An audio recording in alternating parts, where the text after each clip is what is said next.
I've got my eggs. Let's get inside and we're gonna make a sausage quiche. All right, so we're gonna need roughly 12 eggs, about a cup of cheese, about a pound of sausage. I'm using country breakfast sausage, 3 to 4 zucchinis on the smaller side, and a small onion.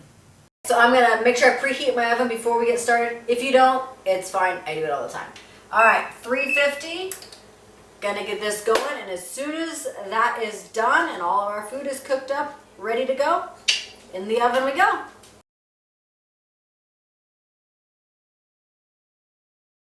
Hey y'all, just got back in, bringing my eggs in. I don't wash my eggs because it makes them last longer. Always put your eggs nose down or point down. It makes them last a whole lot longer also. So I, in my pan, have a coconut oil warming up. All right, so what you're gonna need is, I use this, it's a Pioneer Woman pie pan. I love it because it's really wide and it has straight sides. You can use a regular pie pan. That's cool too. I just really like the look of this. So I'm also, sorry, that's my little girl. That's Ginger Snap. She's deaf. I'm also going to show you how to do like really small ones to have like a tea party or something like that. Okay, you're also going to need a potato masher and a spatula. Okay, so I am, for the little quiche, I have some really small zucchini chopped up and onions. And for the big quiche, I have 4, this is my 4th one, chopped in just slices like that. So I'm going to get my onion going first and throw that in my pan. I want to get this really nice and brown so that you can kind of have this be your crust, because this is a low carb quiche. You could call it keto if you want. There's onions, so it gets a little bit higher in carbs, but you're still within a good range of your numbers, I guess. Probably should put my apron on here since I'm going to be working with some oils and stuff. Throw these in there. Alright, so I'm going to get these browned up. And as soon as I get these browned up, they're going in my big pan. And I'm just going to keep layering.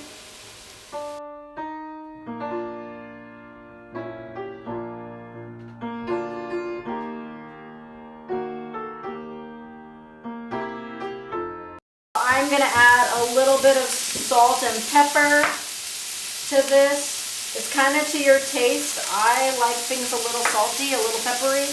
I'm also going to add a 3-finger pinch of garlic powder.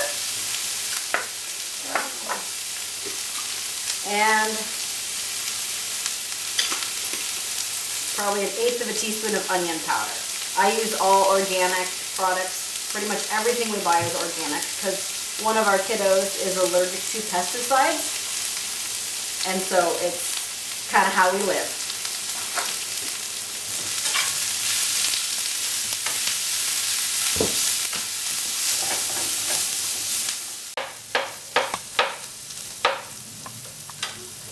Alright, got all my zucchini chopped. As soon as these onions get just a touch more color, I'm going to put them in my greased, I use, like I said, coconut oil. I've got this guy coconut, I got to coconut this guy real quick. And then I'm just going to dump my onions in there. And they're going to cook down in the oven and make kind of almost a sauce. It's a caramelized, amazing goodness sauce. So we don't have a crust, but we got an onion crust. And your best tool for this is your hands. That's why God made them. Alright. And the good thing about coconut oil is you can massage your oil and lotion your hands at the same time. Alright. Alright. So I like mine to have some crunch still. So now I'm going to dump these into my pan. Turn that down because we're going to keep using it. So now we're going to throw our sausage in here and then we'll spread those out.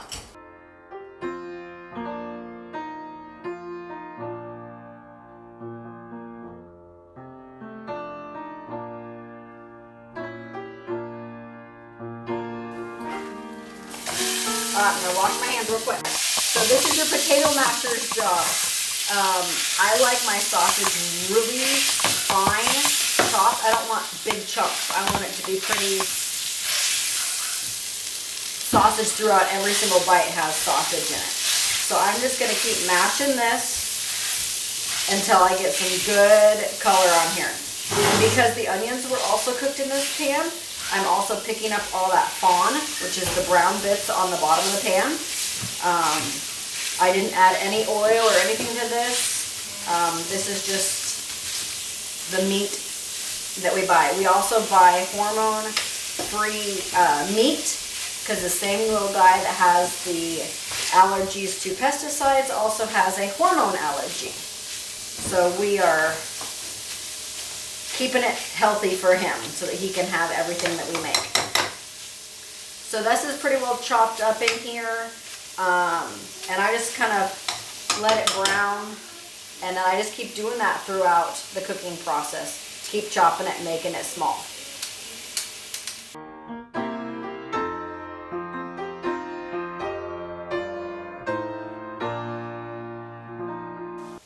Alright, so I'm just going to keep stirring this, like I said, till it's brown,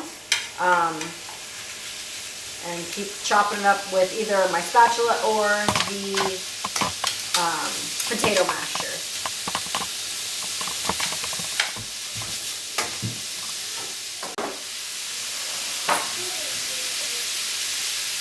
Alright, most of our eggs are going to go in the big pot, and then a few of them are going to go into the little muffin tins. This egg is from Spot. She is our black chicken. And let's see, this one is from Honey. And this last one is from Lady. I'm getting full hands.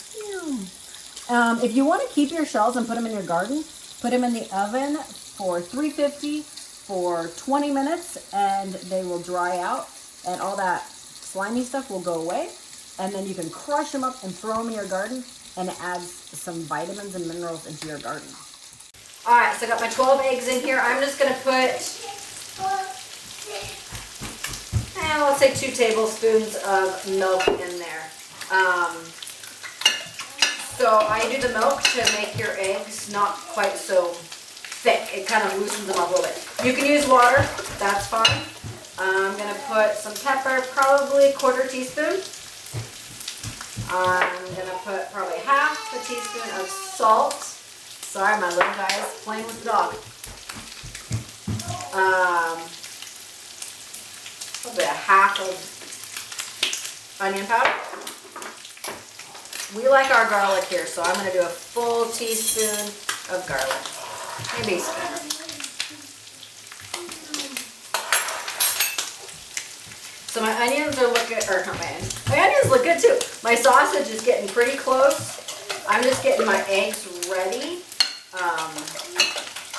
to pour as soon as my zucchini is browned. Also, I'm going to get a touch of color on them also. So that's where we're at. We're kind of in a standstill. Everything's prepped.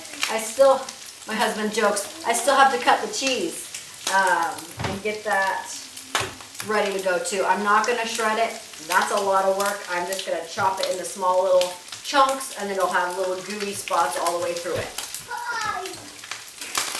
Alright, you can just cut. Alright, just finishing putting some of that in there. And I put a little bit in here. I'm going to continue putting a little bit more in here. And going to finish this up. And then I'm just going to get my zucchini starting to brown. So that's where we're at. We're still going. Alright, y'all. So I just finished putting that's just that little bit of onion and zucchini that I saved for my little guys. I did leave my oil from my sausage in here. So we're gonna get all that flavor. So I'm not even gonna season these because they've got the oil seasonings. Putting just a little scoopy in all of these. Trying to get everybody even. They probably won't be, but you know, it's all right. So the first time I made this, we were camping, and it was kind of like, oh no, I forgot potatoes, and I forgot this, and I forgot that, and this ended up being one of the best things that I had made on our camping trip. Because we try to stick very low carb as much as possible. So anyway, my husband, like, when we got home, he's like, you gotta make that again. It was so good. So anyway, it's become a favorite. It freezes amazingly. We went on vacation, and vacations get expensive. You spend money on food and activities. Oopsie. And yeah, so we wanted to save a little bit of money. So we decided to freeze one of our big quiches, and it froze amazingly. I cooked it before we went, froze it, and thawed it out for 24 hours, and it was amazing. Just reheated it in the oven.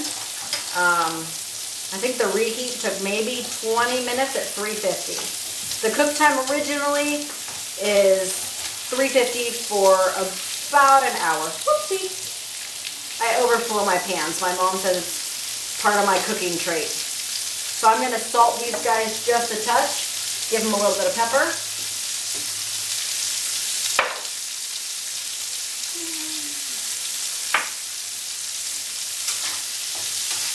Alright, so I'm not going to get too much color on these. Just enough that they're not white. And I haven't added any more oil to the pan. This is still oil from the sausage. You can see some of that fauna is coming off on the bottom of the pan. I'm adding more flavor, more layers to this. So if you wanted to, you could throw all of it in one bowl, mix it up, and then throw it in the pan. That's cool. I kind of like to layer it to see those little layers in there. And then when you cut it, you can kind of see the different layers of it. So just kind of even layer. I still have some more on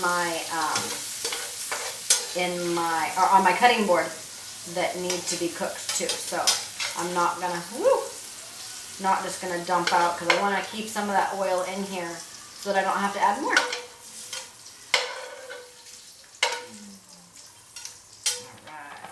Last little bit, and this quiche is full. Like, my husband always says, oh, I want a big piece, and I'm like, well, I'm going to start you with a small piece, and then you can get more if you want. And he never goes back for more. It's so filling.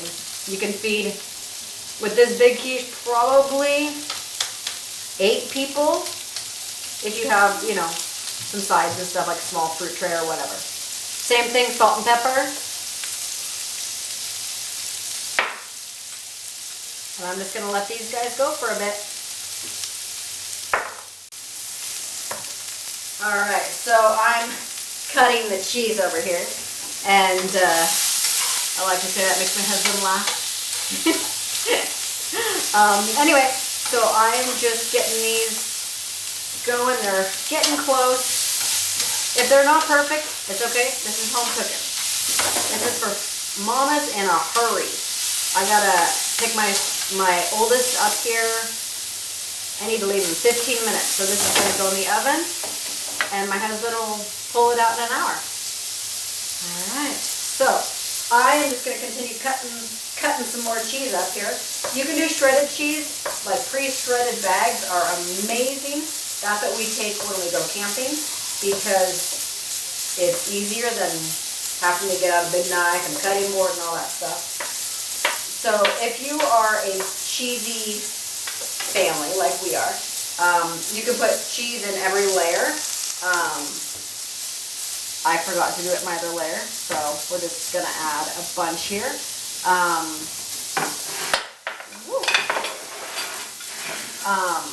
I also like to add cream cheese. I don't have any right now, so, you know, that's kind of a bummer. But if you add dollops of cream cheese all over here, it's amazing.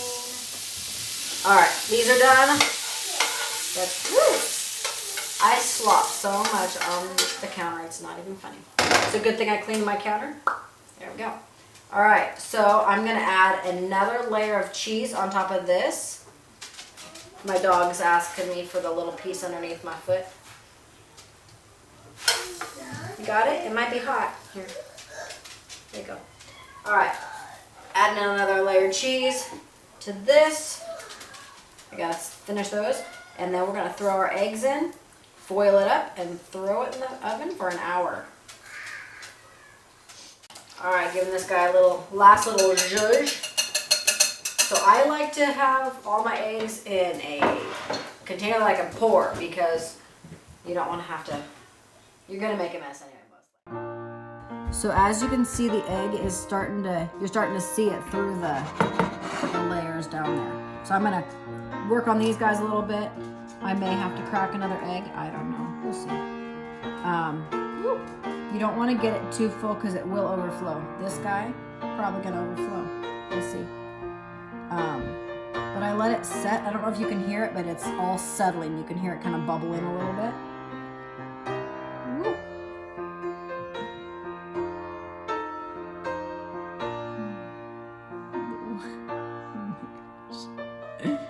Oh, there we go. There we go. That one might need a little bit more.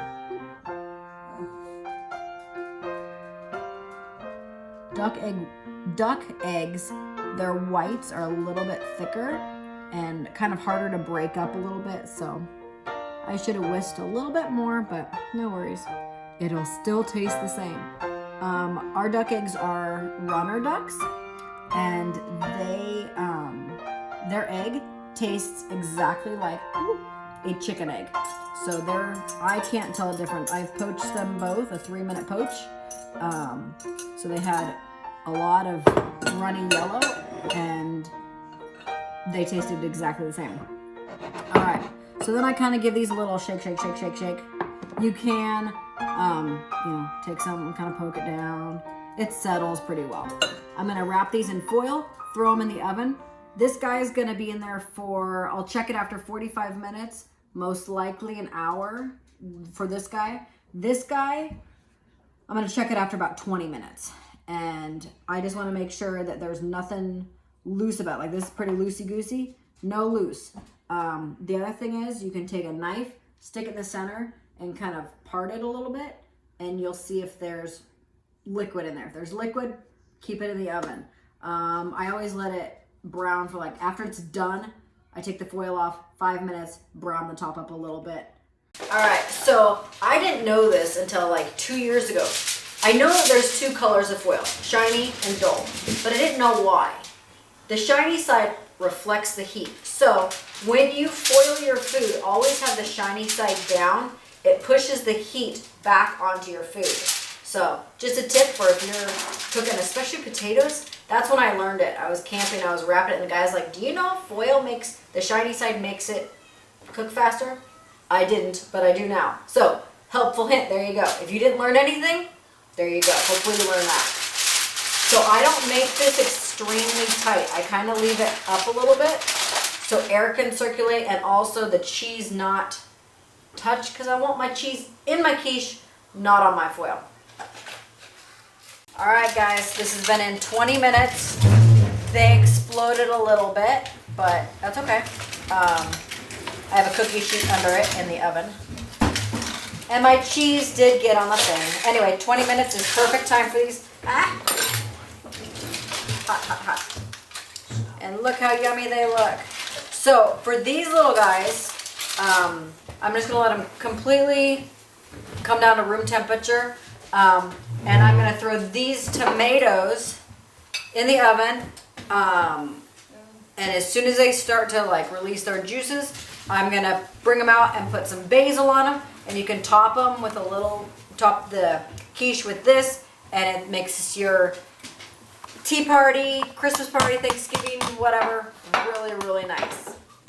Hey y'all, so Ginger wanted to join me. She wanted to look at the food more or less. Anyway, so these are your options for the little mini ones, the mini quiches. So these are the tomatoes that I just cooked for about 20 minutes, and then I added some basil, and then I got this at Costco. Amazing glaze. It is amazing. I use it all the time. So then this is a fresh caprese salad with the cheese and the basil and the dressing also. So you can get one of two ways. Or right now, my husband is heading off to work. The big quiche is not quite done. So I just took a bunch of the little ones, put some caprese salad on the top, gonna throw a lid on it and send him out the door to work. Hope you enjoyed making quiche. Bye guys. Good morning, y'all. So I kind of sort of forgot to show y'all what it looks like when it comes out of the oven, because we ate the little ones, so I just put the big one in the refrigerator. So you can see this brown layer down here is all those onions have caramelized into it. There's still a few on the bottom, and it's got a little bit of a crust, not much. You can see my layer of sausage, my zucchini, all my cheese and egg intermingled in there. It is amazing. We ate all the little ones, and now we're working on the big one for breakfast. Hope you guys enjoy this. I have tried it with different veggies inside. I've tried it with different meats inside. So it's kind of a base recipe. Make it your own. Enjoy. Alrighty. Oh, I didn't preheat my oven. Dang it.